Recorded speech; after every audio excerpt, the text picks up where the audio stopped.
What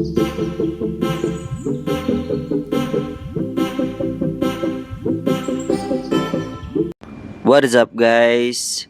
Today we just arrived here in Ventspil, Latvia. Dito kami magdi-discharge. So after namin sa Sines, Portugal, ito yung next destination namin. So nag-taxi kami.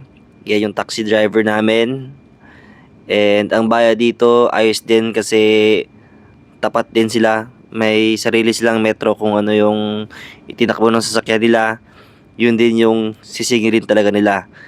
And ang maganda sa taxi driver namin, itinur pa kami sa buong town dahil nga town lang mismo yung Ventspils, pero syempre marami ding mapupuntahan. And I don't know, pero sobrang daming mga baka dito na mga statues. We asked the local people kung bakit maraming mga baka. Ang sabi nila, hindi rin nila alam. Basta meron lang daw something convention. Then, as a design, yan yung nilagay nila.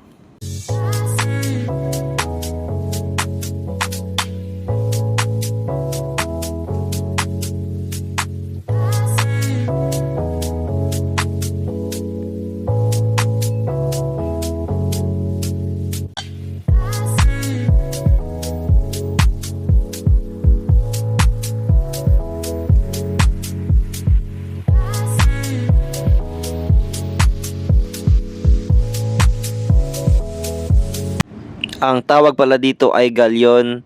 Alam ko naman na lahat tayo ay familiar dito dahil sa subject natin na Hekasi.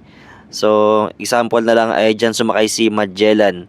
So, ito naman yung sinasabi na puro marami silang statwa na baka. Yan, dedede pa ako.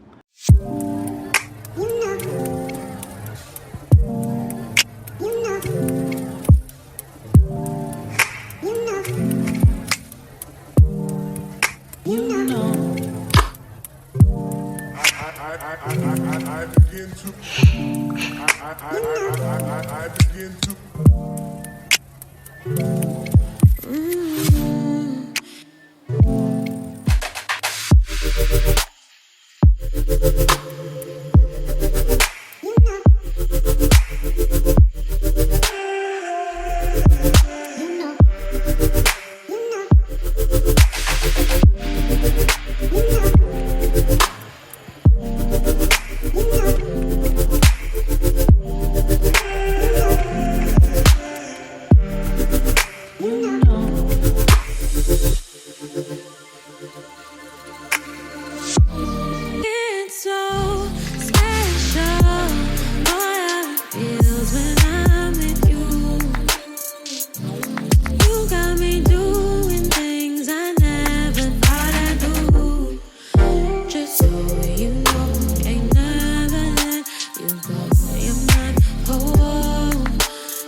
As I said, hindi nga to city, isa lang tong town, pero makikita mo naman yung pagiging European vibes niya na medyo like classic dahil may mga old town din dito.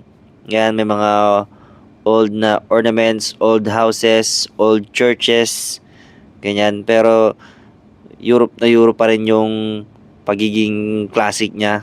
Siyempre, naglakad din kami papunta ng souvenir shop dahil nga bumili sila ng mga stickers. Hindi ako mahilig bumili ng mga souvenir dahil nga expensive lang yan. Mas maigi nang magpa-picture na lang. Yun na lang yung pinaka souvenir ko.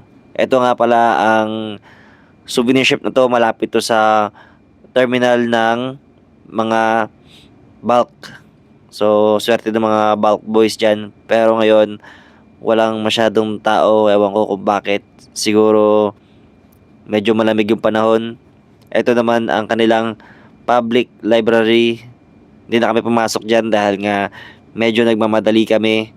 Mabilis lang yung shore leave namin dito. Almost 4 hours lang. 3 to 4 hours lang. Sobrang bilis. Dahil nga naghahabol kami ng oras.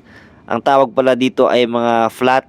So, dati part sila ng, yung Latvia, part ng communist. So, ganyan yung mga apartments nila, same pare-parehas. Ito ang kanilang pinakamalaking mall. At least may mall sila, Tobago. At yan lang naman ang aking vlog for today's video, Latvia. Alright, next part naman namin guys, Brazil. Alright, let's go!